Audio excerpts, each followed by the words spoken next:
Most people believe success comes from talent. They think some people are just born with it. If you have talent, you win. If you don't, you don't. That explanation feels clean.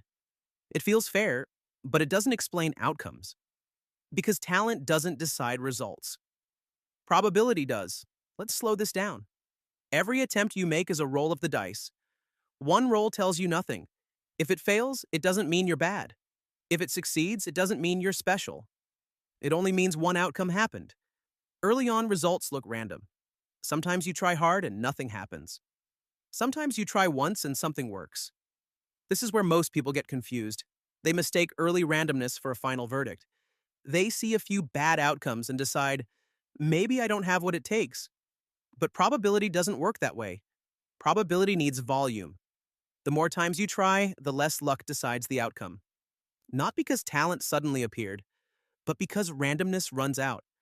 Talent without repetition stays trapped in probability. It never produces enough attempts for the odds to shift. Average ability with repetition does. Not dramatically, not all at once. Quietly. This is also why quitting feels logical. When results don't show up early, your brain looks for an explanation. You tell yourself, maybe I'm not cut out for this. Maybe others are just better. Maybe talent matters more.